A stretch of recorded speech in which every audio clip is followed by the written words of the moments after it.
दुश्मन की गोलियों का सामना हम करेंगे, आजाद ही हैं और आजाद ही रहेंगे। ये शब्द हैं देश की आजादी के लिए अपना पूरा जीवन समर्पित कर देने वाले महान क्रांतिकारी चंद्रशेखर आजाद की, जिन्होंने न केवल खुद को देश पर न्यौछावर किया बल्कि वह दूसरे लोगों में भी आजादी की भावना भरने में कामयाब रहे।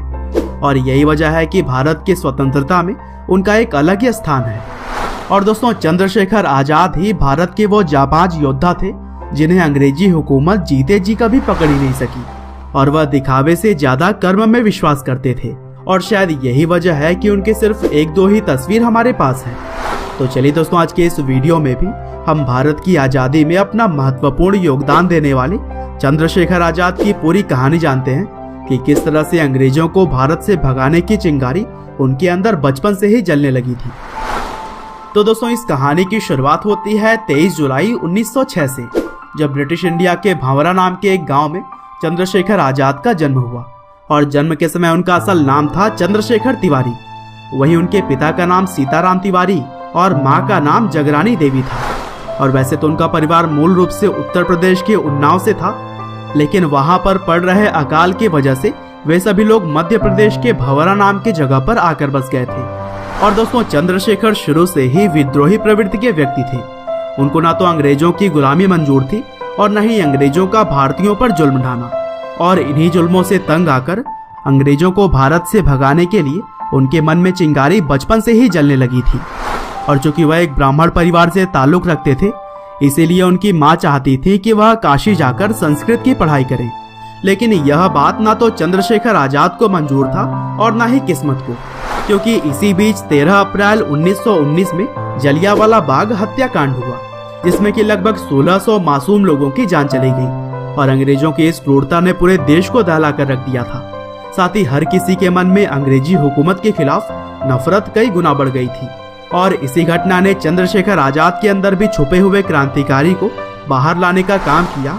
और फिर 1921 यानी कि महज 15 साल की उम्र में चंद्रशेखर ने गांधी जी के असहयोग आंदोलन में भाग ले लिया। और इसी आंदोलन के दौरान बहुत सारे देशभक्तों के साथ उन्हें भी पहली बार गिरफ्तार किया गया। और फिर गिरफ्तारी के बाद जब उन्हें मजिस्ट्रेट के सामने पेश किया गया, तब मजिस्ट्रेट ने उनसे उनका नाम पूछा और चंद्रशेखर ने अपने उत्तर में कहा कि उनका नाम है आजाद। और फिर पिता का नाम पूछने पर उन्होंने उत्तर दिया स्वतंत्रता। और फिर आखिर में जब उनसे उनका पता पूछा गया तो उनका जवाब था जेल। और यह जवाब सुनकर वहां पर मौजूद सभी भारतवासी तो काफी खुश हुए, लेकिन अंग्रेज अफसर और मजिस्ट्रेट तिलमिला उठे। और फिर इन जवाबों के लिए उन्हें 15 कोड़े मारने की सजा सुनाई गई।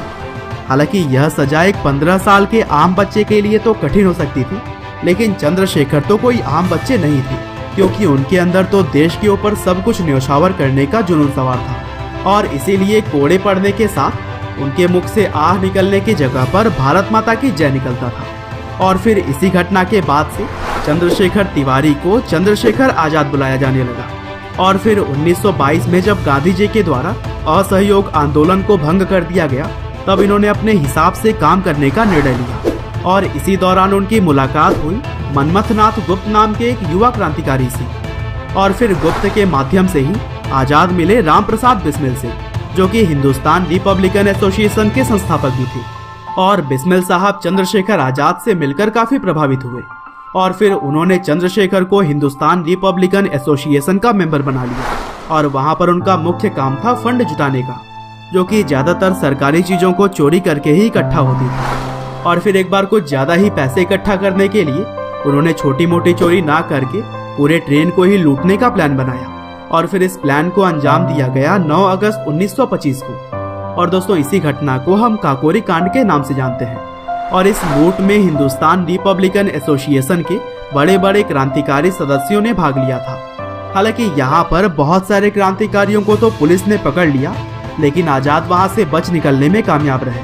और इस तरह से उन्हें पुलिस छू भी नहीं सकी। और फिर समय बीतने के साथ ही आजाद का कद भी बढ़ता चला गया और वह अब अंग्रेजी हुकूमत के लिए परेशानी का सबब बन चुके थे। हालांकि काकोरी कांड के बाद से HRA यानी कि हिंदुस्तान रिपब्लिकन एसोसिएशन एक तरह से बिखर चुका था। और इसीलिए 1928 आते आते भगत सिंह के साथ मिलकर चंद्रशेखर आजाद ने इस दल का नाम HSRA कर दिया, जिसका मतलब था हिंदुस्तान सोशलिस्ट रिपब्लिकन एसोसिएशन। और फिर इसी साल यानी कि 1928 के ही एक आंदोलन में लाला लाजपत राय की मृत्यु हो गई और उनके मृत्यु का बदला लेने के लिए चंद्रशेखर आजाद ने भगत सिंह और सुखदेव के साथ मिलकर ब्रिटिश पुलिस के अधिकारी जॉन सैंडर्स की हत्या कर दी। और फिर जब 1931 में भगत सिंह, राजगुरु और सुखदेव जेल के अंदर बंद थे और उन्हें फांसी की सजा सुनाई गई थी, तब उस दौरान भी अंग्रेजी हुकूमत को चकमा देते हुए चंद्रशेखर आजाद ही थे और वह भगत सिंह, राजगुरु और सुखदेव के सजा को कम करवाने के सिलसिले में इलाहाबाद गए हुए थे। लेकिन 27 फरवरी 1931 को जब इलाहाबाद के अल्फ्रेड पार्क में वह बैठे थे, तब अंग्रेजी हुकूमत को उनके वहां होने की खबर लग गई और फिर सैकड़ों की संख्या में पुलिस वालों ने पूरे पार्क को चारों ओर से घेर लिया और आजाद के पास भी इतने हथियार मौजूद नहीं थे कि वह उनका डटकर सामना कर सके। लेकिन इसके बावजूद भी उन्होंने अपने साहस का परिचय दिया और उनसे डटकर मुकाबला करने लगे। हालांकि जब उनके बंदूक में सिर्फ एक ही गोली बची तब वह रुक गए और फिर उन्होंने खुद को गोली मार दी ताकि वह अंत में भी अंग्रेजों के हाथ ना आ सके। और इस तरह से चंद्रशेखर शहादत से पहले भी आजाद थे और मृत्यु के बाद भी आजाद ही रहे।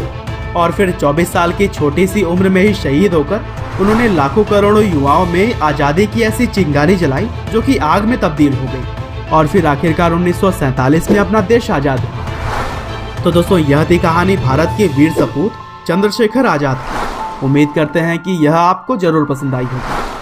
आपका बहुमूल्य समय देने के लिए बहुत बहुत धन्यवाद।